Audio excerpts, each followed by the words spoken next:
সূরাত ইব্রাহিমের মধ্যে সুন্দর করে কুরআনুল কারীমের মধ্যে বললেন লা ইন শাকারতুম لأزيدنكم ولئن كفرتم إن عذابي لشديد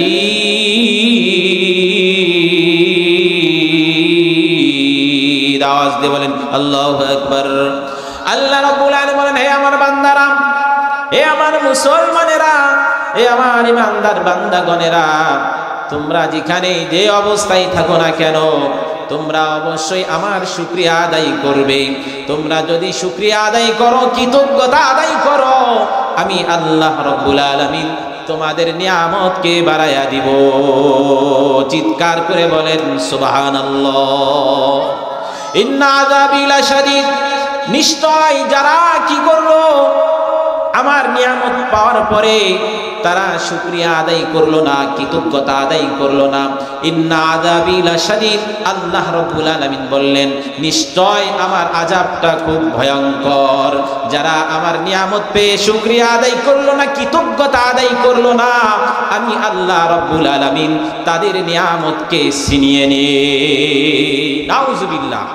সম্মানিত হাজরিন, তো এই জন্য আমাদের কোন জায়গায় সুবহানাল্লাহ, কোন জায়গায় আলহামদুলিল্লাহ, কোন জায়গায় ইনশাআল্লাহ বলতে হবে, এটা আমাদের বোঝার এবং শেখার দরকার আছে না নাই?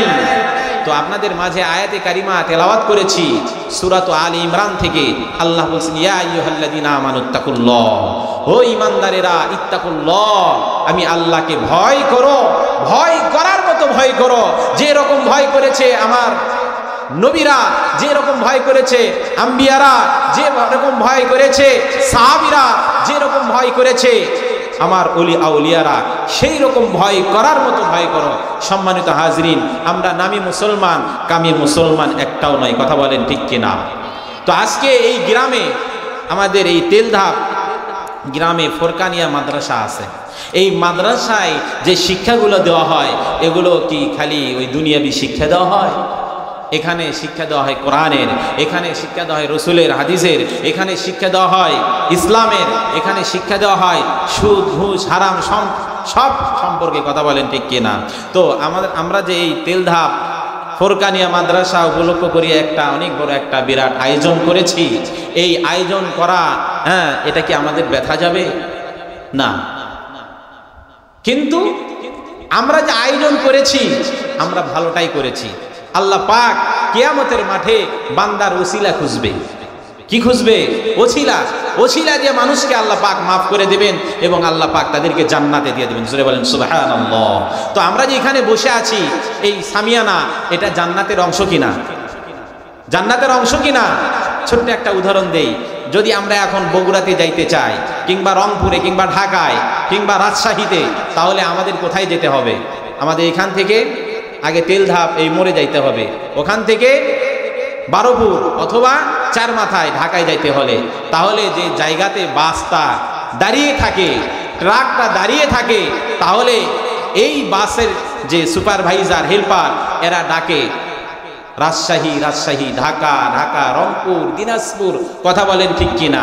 তাহলে যেই জায়গাতে দাঁড়িয়ে আছে বাস, তাহলে এই জায়গাতে যে দাঁড়িয়ে আছে বাসটা, এই জায়গাটা কি রংপুরের মধ্যে আছে না বগুড়ার মধ্যে আছে? বগুড়ার মধ্যে আছে। তাহলে এখানে এই বাসের ভিতরে উঠলে আপনাকে আমাকে জায়গা মতো পৌঁছায়া দিবে, কথা বলেন ঠিক কিনা? তো আমরা যে এখানে আসি, এটা একটা জান্নাতের একটা অংশ। এখানে যতক্ষণ আপনি আমি বসে থাকবো, আল্লাহ রাব্বুল আলামিন আপনার আমার আমলনামায় নেকি লিখতেই থাকবেন। জোরে বলেন আওয়াজ দিয়ে সুবহানাল্লাহ।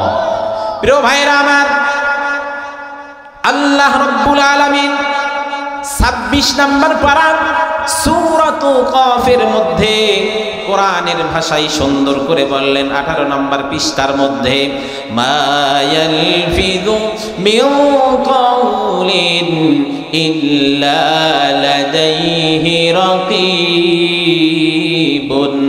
আতীদ।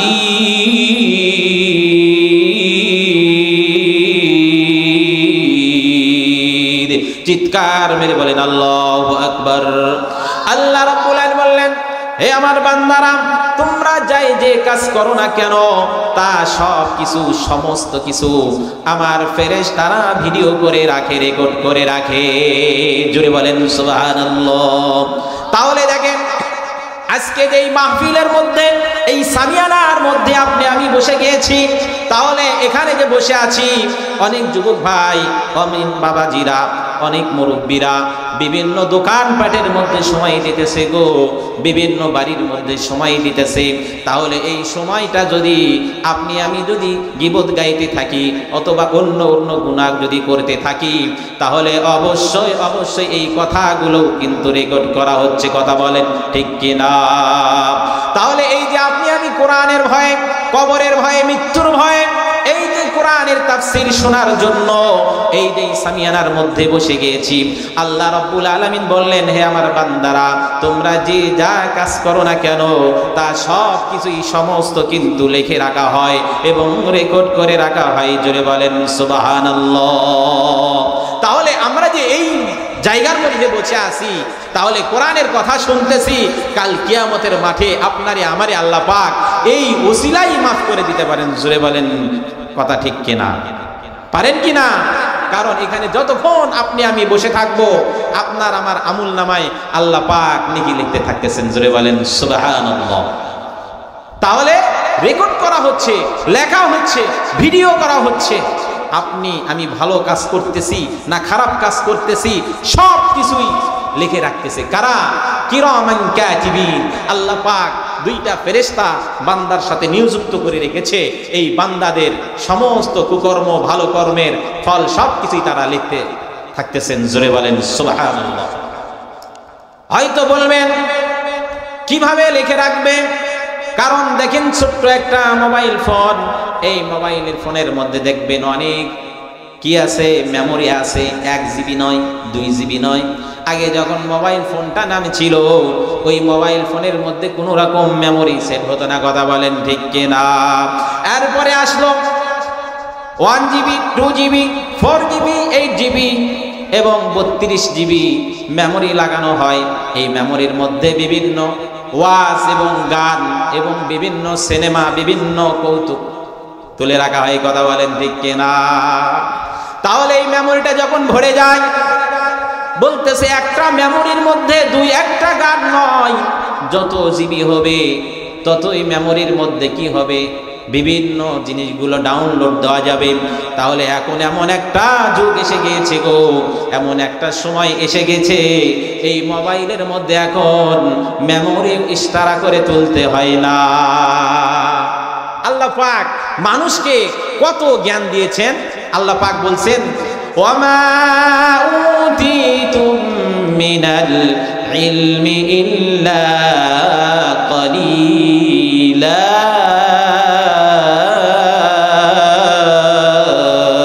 আল্লাহু আকবার। আল্লাহ রাব্বুল আলামিন বলেন, ওয়ামা উতিতুম মিনাল ইলমি ইল্লা কলিলা। আমি মানুষকে খুবই সামান্যতম অল্পতম জ্ঞান দান করেছি, আর এই অল্প জ্ঞানে মানুষ আমারে এত কিছু দেখাইতেছে।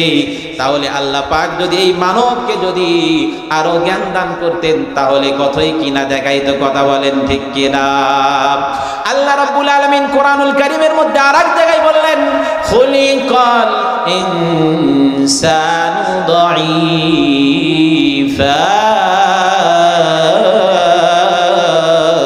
আল্লাহু আকবার। আল্লাহ বলেন ইনসান মানে হলো মানুষ, ইনসান মানে হলো মানুষ। খুলিকাল ইনসানু দাঈফা, দাঈফ মানে হলো দুর্বল। মানুষকে আমি আল্লাহ তাআলা খুবই দুর্বল ভাবে সৃষ্টি করেছি। জোরে বলেন সুবহানাল্লাহ। এই দুর্বল ভাবে সৃষ্টি করেছে। এই মানুষের রক্তের এত তেজ, হ্যাঁ, শরীরে এত বল, এত শক্তি, মানুষ রাগ হলে মনে হয় সবকিছু এক জায়গায় করে ফেল দেবে। কথা বলেন ঠিক কিনা? কিন্তু এই মানুষের যদি একবার হাগা হয় বারে, আর একবার দুইবার যদি বমি হয় বারে, শরীর কিন্তু নিস্তেজ। কথা বলেন ঠিক কিনা? কিসের এত অহংকার, কিসের এত তোমার শক্তি? দুনিয়াতে জায়গা জমি বাড়ি গাড়ি টাকা পয়সা নিয়ে মানুষ বেহুশ। কথা বলেন ঠিক কিনা? একবার যদি পায়খানা হয়, 2-3 বার যদি বমি হয়, এই শরীরে আর বল থাকে না, স্যালাইন ঢুকাও তাড়াতাড়ি। কেন স্যালাইন দিতে হবে? তোমার শক্তি কোথায় গেল? এই জন্য বলতেছে একবার হাগা 2 বার বমি, কি করবা এই দুনিয়ার জায়গা জমি? কথা বলেন ঠিক কিনা? সম্মানিত হাজিরিন, তাহলে আল্লাহ পাক কি বললেন? এই মানুষকে আমি আল্লাহ রাব্বুল আলামিন দুর্বল ভাবে সৃষ্টি করেছি। জোরে বলেন সুবহানাল্লাহ। আল্লাহ পাক 18,000 মাখলুকের মধ্যে আল্লাহ পাক সর্বশ্রেষ্ঠ জীব হিসেবে এই মানবকেই বানাইছেন। জোরে বলেন সুবহানাল্লাহ। একটু জিকির করি লা ইলাহা, আওয়াজ দিয়ে বলেন লা ইলাহা ইল্লাল্লাহ, লা ইলাহা ইল্লাল্লাহু ইল্লাল্লাহ, লা ইলাহা ইল্লাল্লাহ, লা ইলাহা। ভাইজান নৌকা চলে না মাঝি ছাড়া, ভাইজান রিকশা চলে না চালক ছাড়া, ভাইজান নৌকা চলে না মাঝি ছাড়া, ভাইজান রিকশা চলে না চালক ছাড়া, ভাইজান দিন দুনিয়া চলে না আমার মাওলা ছাড়া, মুমিন চলতে পারে না শুধু জিকির ছাড়া। লা ইলাহা, আওয়াজ দিয়ে বলেন বাবারা লা ইলাহা ইল্লাল্লাহ, লা ইলাহা, লা ইলাহা ইল্লাল্লাহ মুহাম্মাদুর রাসূলুল্লাহ। সকলেই বলি সাল্লাল্লাহু আলাইহি ওয়াসাল্লাম। আচ্ছা, আপনারা জিকির করতেছেন না কেন? এগুলি কি ওই জিকির নাকি আক্রোশীর জিকির এগুলা করতেছি? হ্যাঁ, ডাক দিহিয়াছি পেন্দরি আই তোমার সন্ধানে আই আই আই মহল্লা মহল্লা, ওই জিকির করতেছি নাকি? এই জিকির এমন জিকির করতেছি যে জিকির করলে আল্লাহ রাব্বুল আলামিন বলছেন, হে আমার বান্দারা, তোমরা যদি গুনাহ করতে করতে তোমাদের কলবটা যদি মরিচিকা লেগে যায়, দাগ পড়ে যায়, এই কলবটাকে পরিষ্কার করার জন্য একমাত্রই হলো জিকির। লা ইলাহা ইল্লাল্লাহর জিকির, সুবহানাল্লাহ মানে জিকির, আলহামদুলিল্লাহ মানে জিকির, নামাজ পড়া মানে হলো জিকির, কোরআন তেলাওয়াত করা মানে হলো জিকির। কথা বলেন ঠিক কিনা?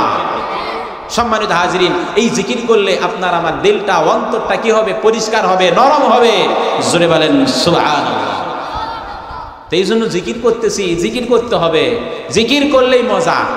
যারা নামাজের মধ্যে মজা পাইছে, যারা ইবাদতের মধ্যে মজা পাইছে, তারা ইবাদত ছাড়বে না। যারা রসুলের সুন্নতের মধ্যে মজা পাইছে, তারা রসুলের সুন্নত কখনো ছাড়বে না। কথা বলেন ঠিক কিনা? এই জন্য কি করতে হবে? জিকির করতে বলতেছি, জিকির করতে হবে। জিকির করলেই সোয়াব, কোরআন পড়লেই সোয়াব, কোরআন লাড়লেই সোয়াব, কোরআন দেখলেই সোয়াব, কোরআন স্পষ্ট করলেই সোয়াব। জোরে বলেন সুবহানাল্লাহ। সম্মানিত হাজিরিন, তো আমরা যে এখানে আসি, আল্লাহ পাক কি করতেছেন? আমাদের এগুলো ভিডিও করে, এই যে মিডিয়া ভাইরা দেখেন কতগুলো মিডিয়া লাগাইছে, কতগুলো, হ্যাঁ অনেকগুলো। কেন? এখান থেকে কিছু তারা কথা নেবে, নিয়ে প্রচার প্রসার ঘটাইবে। কোন বক্তা ভালো ওয়াজ করে, কোন গায়ক ভালো গান গায়, এখান থেকে তারা কি করবেন? এখান থেকে তাদের রিজিকের কিছু ব্যবস্থা হবে। কোরআনের তাফসীর, কোরআনের মাহফিল তারা ছড়াইয়া দিবে। কথা বলেন ঠিক কিনা? তো এই মিডিয়া ভাইরা আসছে, কত সুন্দর করে ছড়াইয়া দিতেছে।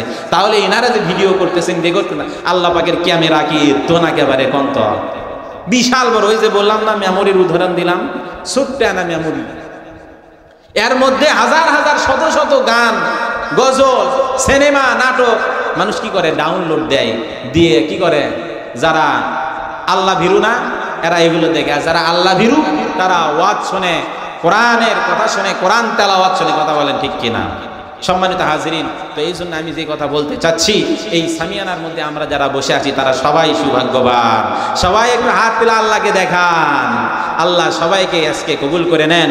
আজকের মাহফিলে যারা শ্রম দিয়েছেন, আল্লাহ পাক সবাইকে কবুল করে নেন। সকলে বলি আল্লাহুম্মা আমিন। আওয়াজ দিয়ে বলি আল্লাহুম্মা আমিন। সম্মানিত হাজিরিন, তো এই জন্য ফেরেশতারা কি করবেন? সব কিছু রেখে রাখতেছেন, সব কিছুই রেকর্ড করে রাখতেছেন।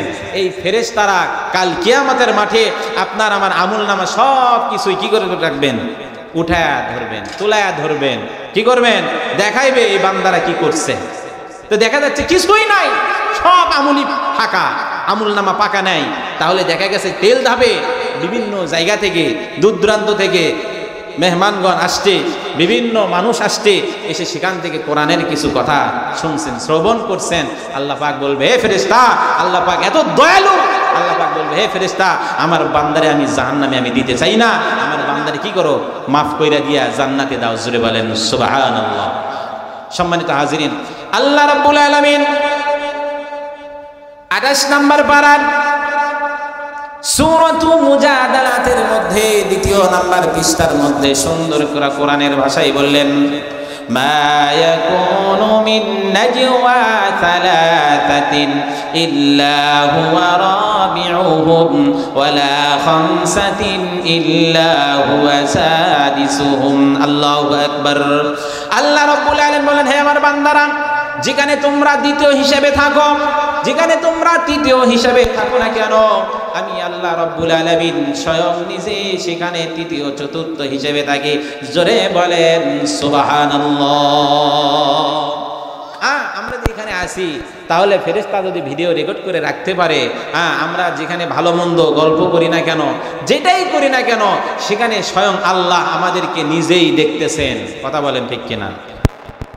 অনেকে বলে একেবারে নামাজ পড়ে কি হবি, বলে কি না, কয় আগে মন পাকা করো। মন কিতে পাকা করবি?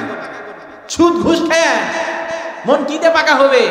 মন পাকা হবে, আল্লাহ কোরআনের মধ্যে বলছেন, ইন্না সালাতা তানহা আনিল ফাহশা ওয়াল মুনকার। নিশ্চয় নামাজ মানুষকে খারাপ কাজ থেকে, অশ্লীল কাজ থেকে বিরত রাখে। জোরে বলেন সুবহানাল্লাহ। সম্মানিত হাজিরিন, এই জন্য আপনাদের মাঝে আয়াতে কারিমা তেলাওয়াত করেছি আল্লাহ পাকের কালামুল্লাহ থেকে, ইয়া আইয়ুহাল্লাযীনা আমানুত্তাকুল্লাহ, ও ঈমানদারেরা, ইত্তাকুল্লাহ, আমি আল্লাহকে ভয় করো, ভয় করার মতো ভয় করো, হাক্কা তুকাতিহি ওয়ালা তামুতুন্না ইল্লা ওয়া আনতুম মুসলিমুন। তোমরা কখনো খাঁটি মুমিন মুসলমান না হওয়া পর্যন্ত মৃত্যুবরণ করিও না এবং কবরের মধ্যে আসিও না, কারণ কবরটা অনেক ভয়ঙ্কর একটা জায়গা। কি কবরটা ভয়ঙ্কর জায়গা। এই জন্য খাঁটি মুমিন মুসলমান হতে হবে, ইমানি কিছু আমল শিখতে হবে, যেন এই আমল দিয়ে আমি যেন ওই কবরের জিন্দেগি যেন সুন্দর হয়, ভালো হয়, সেটাই করতে হবে। কথা বলেন ঠিক কিনা? তাহলে আমরা যে এই যে আল্লাহ পাক যে বললেন সুন্দর করে কোরআনের ভাষায়, যে তোমরা কি করো, খাঁটি মুমিন মুসলমান না হওয়া পর্যন্ত মৃত্যুবরণ করিও না, খাঁটি মুমিন মুসলমান না হওয়া পর্যন্ত কবরে এসো না। তাহলে কোন তো মুসলমানের যেগুলো বৈশিষ্ট্য, মুসলমানের যেগুলো কাজ, সেগুলো কি আমরা করতেছি না? মৃত্যু অনেক ভয়ঙ্কর একটা জিনিস, মৃত্যু খুবই কষ্টদায়ক একটা জিনিস। এই মৃত্যুর স্বাদ যে নিয়েছে সেই বুঝতে পেরেছে। এই মৃত্যুর স্বাদ দুনিয়াতে থাকতেই আল্লাহর এক পয়গম্বর হযরত ইদ্রিস আলাইহিস সালাতু ওয়াস সালাম, আপনারা জানেন এই ইদ্রিস আলাইহিস সালাতু ওয়াস সালাম মৃত্যুর কষ্টটা কেমন, যন্ত্রণাটা কেমন, তিনি নিজেই ভোগ করতেছিলেন। জোরে বলেন সুবহানাল্লাহ। প্রিয় ভাইরা আমার, হযরত ইদ্রিস আলাইহিস সালাতু ওয়াস সালাম অনেক বড় একটা আল্লাহর নবী ছিলেন। ইদ্রিস আলাইহিস সালাতু ওয়াস সালাম সর্বসময় রোজা রাখতেন। জোরে বলেন সুবহানাল্লাহ। ইদ্রিস আলাইহিস সালাতু ওয়াস সালামের কাজ ছিল কি কাজ? তিনি সর্বসময় দর্জির কাজ করতেন। কি করতেন? দর্জির কাজ।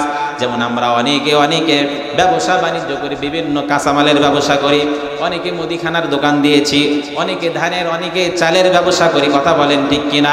হযরত ইদ্রিস আলাইহিস সালাতু ওয়াস সালাম সারা জীবনভর দর্জির কাজ করতেন আর সর্বসময় আল্লাহ পাকের ইবাদত করলেন, রোজা রাখতেন। জোরে বলেন সুবহানাল্লাহ। আল্লাহ পাক এত আনন্দিত, এত খুশি হইতেন হযরত ইদ্রিস আলাইহিস সালাতু ওয়াস সালামের জন্য প্রতিদিন সর্বসময় আল্লাহ রাব্বুল আলামিন ফেরেশতার মাধ্যম দিয়ে জান্নাত থেকে খাবার পাঠাইতেন। জোরে বলেন সুবহানাল্লাহ। একদিন আজরাইল আলাইহিস সালাতু ওয়াস সালাম ইদ্রিস পয়গম্বরকে বলতেছিলেন, ও ইদ্রিস, শোনো, তোমাকে আমি বন্ধু বানাইতে চাই, ভাই বানাইতে চাই। ইদ্রিস পয়গম্বর বললেন, তুমি কে? তোমাকে তো আমি চিনি না, কিসের বন্ধুত্বটা, কিসের কি ভালোবাসা? তাহলে তুমি আগে পরিচয় দাও। তুমি যদি পরিচয় দাও তাহলে তোমাকে কেন বন্ধু বানাইবো? ভাই বানাইবো। জোরে বলেন কথা ঠিক কিনা? প্রিয় ভাইরা আমার, বন্ধুগণ আমার,